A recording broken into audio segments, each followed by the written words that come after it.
مرکزی مسلم لیگ پاکستان کی طرف سے یکجہتی فلسطین کانفرنس، اس میں مظلوم فلسطینیوں کے حق میں آواز بلند کی گئی۔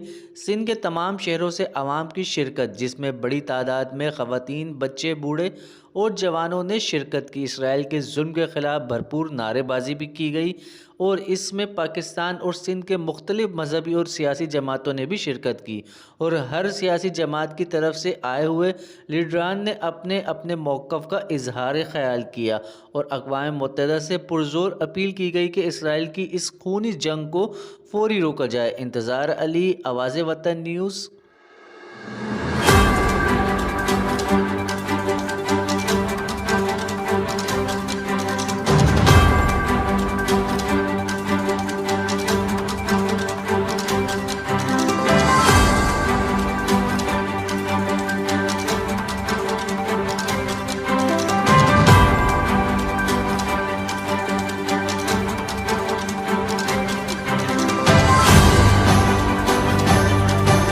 ہم ایک انسان، ایک مسلمان ہونے کے عام انسان کے ناطے ہم کیا کر سکتے ہیں؟ کیا ہم وہ کر رہے ہیں؟ چل کے دیکھو میک ڈونلڈ میں ابھی بھی رش لگا ہوا ہے۔ کون ہے؟ یہودی کھا رہا ہے، ہندو کھا رہا ہے، کافر کھا رہا ہے؟ نہیں، مسلمان بیٹا کھا رہا ہے۔ کیوں کھا رہا ہے میک ڈونلڈ؟ چل کے دیکھو، ایک دکان سے بھی پیپسی ختم نہیں ہوئی۔ وہ کوئی حکمران خرید رہا ہے کہ وہ کوئی مسلمان سربراہ کا، مسلمان ممالک کا سربراہ خرید رہا ہے؟ ہمارے شہر کے بچے، اس مسلمان ممالک کے بچے، یہ اس ملک کے، اس ملک تمام امت مسلمہ کے مسلمان خرید رہے ہیں۔ بتاؤ، سب کو بتاؤ کہ یہ جو تم پیپسی پی رہے ہو، اس کا پیسہ اسرائیل کے اڑنے والے جہاز میں دیا جاتا ہے، اس سے تمہارے پیسے سے۔ یہ جو تم میک ڈونلڈ کھا رہے ہو، اس کا پیسہ اسرائیل کے وہ جو بم لے کر بچوں پر برسانے کے لیے جو جہاز اڑ رہا ہے، اس کی اکانومی تمہارے اس سے چل رہی ہے،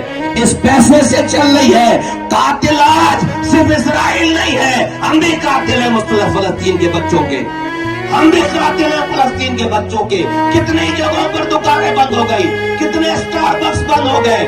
یہ سب کچھ ہم آسانی سے مسلم حکمرانوں پر ذمہ داری لگا کر اپنی ذمہ داریوں سے بری ذمہ نہیں ہو سکتے۔